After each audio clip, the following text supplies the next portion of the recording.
এটা সকলের জানা।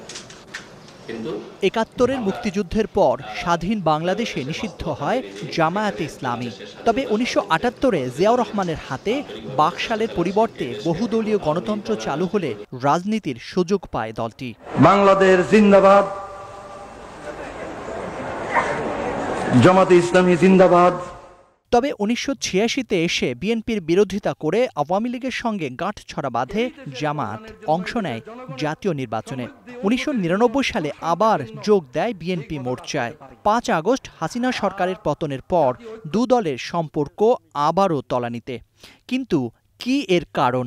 ২০০০ সালের ভোটের সমীকরণে আমরা একটা অ্যালায়েন্স করেছিলাম, সরকারও গঠন করেছিলাম। সেই অ্যালায়েন্স যে চিরকালই থাকবে সেটা তো কোনো কথা নেই, কারণ আমাদের তো ভোটের অ্যালায়েন্সে আমরা গেছি, আমরা তো মতের অ্যালায়েন্সে যাইনি। আমরা যে ৭১-এ যে অপকর্ম করছে সেটার তা ভুলে গেলে তো চলবে না। ৭১-এ তো তারা পাকিস্তানি ফোর্সের অক্সিলারি ফোর্স হিসাবে কাজ করেছে, আমাদের মুক্তিযুদ্ধকে বাধা দেওয়ার চেষ্টা করছে, এবং সেইটা মুক্তিযুদ্ধের শেষ প্রহরে তারা আল বদর আনসামস তৈরি করে এদেশের বুদ্ধিজীবীদের হত্যা করেছে। তবে তাদেরকে কিন্তু কর্মসূচির জন্য কিন্তু এখনো ক্ষমা চায়নি, সেই ক্ষমাটা কিন্তু তাদের চাইতে হবে। স্বাধীনতার পর সোহরাওয়ার্দী উদ্যানে জামাত প্রথম যে সমাবেশটি করেছে তা নিয়েও তির্যক মন্তব্য বিএনপি নেতাদের। জামায়াতে ইসলামী শক্তিশালী দল, কিন্তু সাধারণ মানুষের মধ্যে এখনও তেমন গ্রহণযোগ্যতা পেয়েছে বলে আমরা মনে করি না। সেই হিসাবে তারা যে কোনো হেলাফেলার দল নয়, তাদের প্রচণ্ড শক্তি আছে, সেটি দেখানোই গতকালকে সমাবেশে এটাই ছিল তাদের প্রধান উদ্দেশ্য।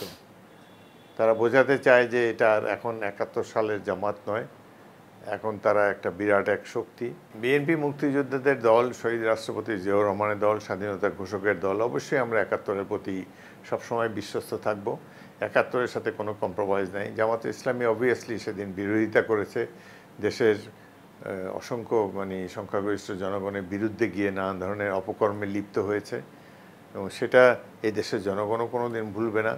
সুতরাং ইতিহাসে তারা নিজেদেরকে কলঙ্কিত করেছে। ভোটের রাজনীতি বিএনপি জামায়াতকে আবার এক সুতোয় বাঁধবে কিনা এই প্রশ্নও ছিল তাদের কাছে। জামাতের সাথে বিএনপির যে অ্যালায়েন্স, এতে বিএনপির কোনো লাভ হয়নি, জামাতের লাভ হয়েছে। তারা বেশ কয়েকজন এমপি পেয়েছেন, 2 জন মন্ত্রী তাদের দল থেকে বেগম জিয়া গ্রহণ করেছিলেন মন্ত্রিসভায়। সেই দিক দিয়ে তাদের পরিচিতি বেড়েছে, তাদের কিছুটা অভিজ্ঞতাও হয়েছে রাষ্ট্র পরিচালনার ক্ষেত্রে, এদিক দিয়ে তারা লাভবান হয়েছে। আর বিএনপির কেবল বদনামই হয়েছে। স্বাধীনতা বিরোধীদেরকে সহায়তা দেওয়ার ফলে বিএনপির প্রতি যারা অনেক মুক্তিযোদ্ধারা বিএনপির প্রতি বিরূপ ধারণা পোষণ করেছেন, সেটি তো আমাদের রয়েছে। এখন যে পরিস্থিতি চলে গেছে যে বিএনপির বিরুদ্ধে আওয়ামী লীগ নাই, এখন জামাত এসে গেছে, সেই পরিস্থিতিতে তাদের সাথে কতটুকু অ্যালায়েন্স হবে এই ব্যাপারে আমি সন্দেহান। রাজনীতিতে অসম্ভব বলে কিছু না থাকলেও মুক্তিযুদ্ধের প্রশ্নে কোনো ছাড় দিতে রাজি নয় বিএনপি। বিএনপির অস্তিত্ব ওই মুক্তিযুদ্ধ, সব মুক্তিযুদ্ধকে কলঙ্কিত করে কেউ যদি কিছু বলতে চায়, সেটা বিএনপির কম্প্রোমাইজ করার কোনো জায়গা আছে বলে আমি মনে করি না। Zakaria Ahmed, star news, Dhaka.